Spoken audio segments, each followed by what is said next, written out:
I broke my family's women don't leave the island tradition, and they buried an empty coffin with my name on it. For 5 generations, the women in my family never left our small island in the Pacific Northwest. Not for college, not for love, not even for medical treatment. My great-grandmother died of an illness that could have been treated at a mainland hospital. The water keeps us safe, my mother would say while braiding my hair each morning. The island provides everything we need. Our family owned the only grocery store on the island, a business passed down through daughters since 1892. My grandmother ran it until arthritis bent her fingers like twisted branches. Then my mother took over. Every year on my birthday, my mother would take me to the cliffs overlooking the mainland and point to the city lights twinkling across the water. That world takes more than it gives, she'd warn. Women who leave never find peace. The island cemetery had 6 gravestones for women who had left empty coffins buried by their families. To mark the death of their island spirit, my grandmother explained when I first asked about them as a child. I noticed she always spat on the ground after walking past those graves. I kept my acceptance letter to Berkeley hidden in my rain boot for 2 weeks. Full scholarship, the opportunity to study marine biology, to understand the very waters my family worshipped from a scientific perspective. When I finally showed my mother, she didn't yell or cry. She simply said, "If you go, you die to us." The morning of my departure, I found a small cloth doll on my pillow, perfect miniature of me down to the birthmark on my left wrist. A traditional island warning, leave, and this is all that will remain of you here. My father drove me to the ferry in silence. As the boat pulled away, I saw my mother standing on the dock already dressed in the black clothes of mourning. My first year at Berkeley, I called home every Sunday. No one ever answered.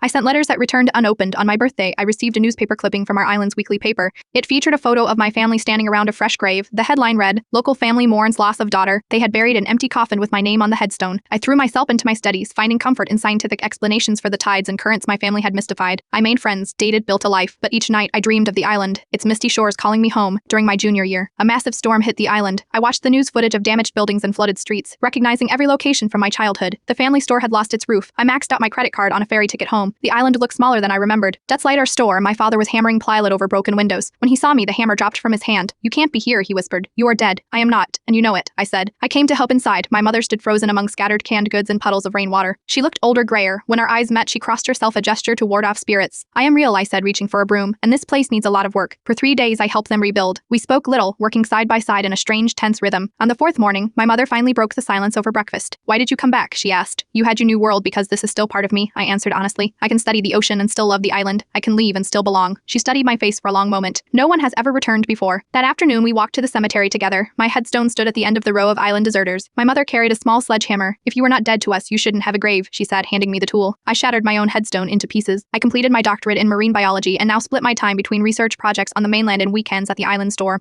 My younger cousin is learning the business, preparing to take over full-time last month. My mother asked about my research for the first time, and yesterday my grandmother requested something that left me speechless, a laptop so she could see these underwater videos you are always talking about. The doll that was meant to replace me now sits on my desk at my university office, not as a warning, but as a reminder that breaking a tradition doesn't have to break a family, even if it takes a storm to prove it some days. Standing on the ferry between two worlds, I realize I've become a bridge rather than a deserter, and perhaps that's the tradition that actually needed to be born.